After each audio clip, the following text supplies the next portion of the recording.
छह शैतानी आत्माएं, 67 बार झाड़ फूक, फिर ऐसे चली गई 23 साल की लड़की की जान। जी हाँ दोस्तों, जर्मनी के बावरिया शहर में 21 सितंबर 1951 को एनालिस मिशेल का जन्म हुआ। 16 साल की उम्र से उसे टेम्पोरल लोब एपिलेप्सी नामक बीमारी हो गई। कई जगह इलाज करवाया लेकिन वह ठीक नहीं हुई।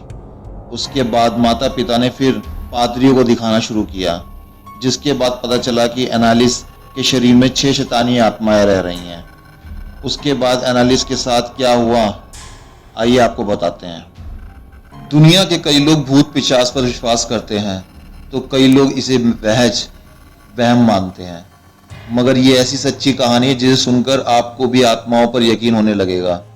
ये कहानी इसलिए भी अहम है क्योंकि ये उस देश की है जहां विज्ञान पर, तर्क पर विश्वास किया जाता है, जहां अंधविश्वास की कोई जगह नहीं है।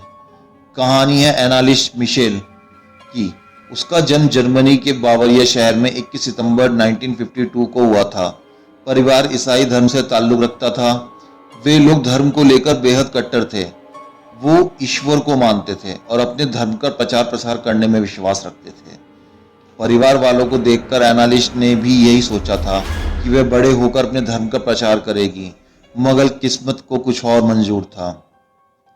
जब एनालिस 16 साल की हुई तो वह टेम्पोरल लोब एपिलेप्सी नाम की बीमारी का शिकार हो गई।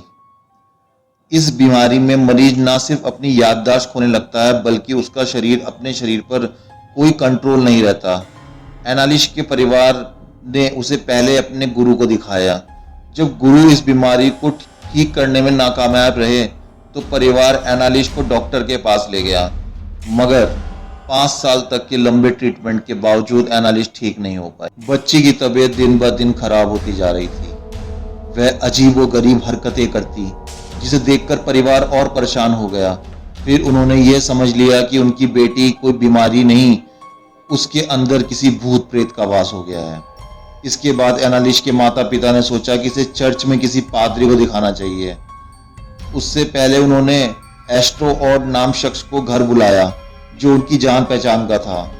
एस्ट्रो ने देखा कि एनालिस फर्श पर पड़ी हुई है। जैसे ही एनालिस ने एस्ट्रो को देखा तो फर्श पर ही पेशाब कर दिया और उसे चाटने लगी। इसके बाद वह पास पड़े कोयले के टुकड़े को खाने लगी। इस दौरान एस्ट्रो ने नोट किया कि एनालिस के चेहरे पर एक अजीब सी हंसी है। वह न खुलकर हंसती है, न खुलकर रोती है। वह एक ही एक्सप्रेशन देती है, वो भी अजीब सी हल्की सी हंसी का। वह तुरंत समझ गया कि एनालिस के अंदर की शैतानी आत्मा का वास है। एस्ट्रो ने एनालिस के माता पिता को सलाह दी एनालिस का झाड़ फूक या तंत्र मंत्र से इलाज करवाना चाहिए। एनालिस के माता पिता ने एस्ट्रो की बात मान ली। इसके बाद 2 पादरियों ने पहली बार एनालिस पर तंत्र मंत्र क्रिया करी। पादरियों ने बताया कि एनालिस के अंदर 1-2 नहीं बल्कि 6 शैतानी आत्माओं का वास है। जैसे ही पहला झाड़ फूक का काम किया गया, उसके बाद से ही वह 6 शैतानी आत्माएं गुस्सा हो गई। एनालिस की हालत पहले से और भी ज़्यादा खराब हो गई। एनालिस की खराब हालत को देखते हुए दोनों पादरियों ने दोबारा झाड़ फूक किया, मगर परेशानी ये थी कि एनालिस कभी एक जगह पर टिकती ही नहीं थी। इससे झाड़ फूक क्रिया करने में काफ़ी दिक्कत का सामना करना पड़ रहा था।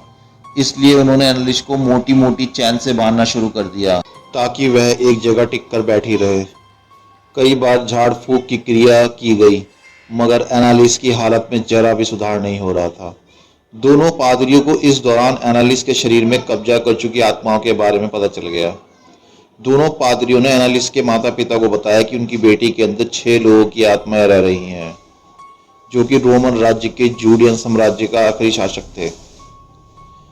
ये सुनकर उनके माँ बाप एकदम भौचक्के रह गए और काफ़ी दहशत में आ गए।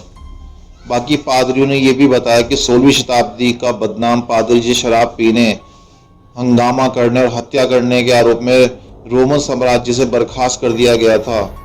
लूफिसर बुराई के प्रतीक के रूप में इसे भी जाना जाता था। इसे शैतानों का शैतान भी कहा जाता है। बताया जाता है कि जब एनालिस पर झाड़ फूक की क्रिया की जाती थी तो पादरियों को कई बार उन शैतान आत्माओं से 2-4 होना भी पड़ता था। ये झाड़ फूक की पूरी प्रक्रिया को अक्सर ऑडियो कैसेट में रिकॉर्ड भी किया करते थे। दोनों को शैतानी आत्माओं के नाम भी इस तरह पता चल रहे थे। दरअसल जब वे एनालिस्ट पर झाड़ फूक कर रहे थे तो उन्होंने उससे पूछा कि तुम्हारे अंदर किसकी आत्माएं हैं। तो एनालिस्ट ने अपने अंदर 6 आत्माओं के बारे का जिक्र किया था। इसमें उनकी आवाज़ बहुत डरावनी थी। एनालिस्ट के अंदर शैतानी ताकतें इतनी हावी हो चुकी थीं कि वह अपने माता पिता को भी उठाकर पटक देती थी, उन्हें नाखून से नोच लेती थी। एक समय आया जब कोई भी एनालिस्ट के पास जाने की हिम्मत तक नहीं जुटा पाता था। यहाँ तक कि एनालिस्ट खुद पर कई बार हमला कर लेती थी, घायल हो जाती थी। इसी बीच एनालिस्ट की हालत में थोड़ा सुधार हुआ, मगर ये खुशियाँ कुछ ही दिन के लिए थी। थोड़े समय बाद उसने खाना पीना भी छोड़ दिया, जिसके बाद उसकी वहाँ मृत्यु हो गई। उसकी मौत के बाद उसका पोस्टमार्टम किया गया तो पता चला कि उसकी मौत कुपोषण का शिकार होने की वजह से हुई थी। फिर डॉक्टर्स ने उन दोनों पादरियों पर एनालिस्ट के माता पिता को गुमराह करने का आरोप भी लगाया। डॉक्टरों ने कहा कि समय रहते यदि एनालिस्ट को मेडिकल ट्रीटमेंट दिया जाता तो वह बच जाती। अब सच क्या है, इसका जवाब किसी के पास नहीं है। दोस्तों, अगर ये कहानी अच्छी लगी हो तो कृपया मेरे चैनल को लाइक करें, सब्सक्राइब करें। Thank you.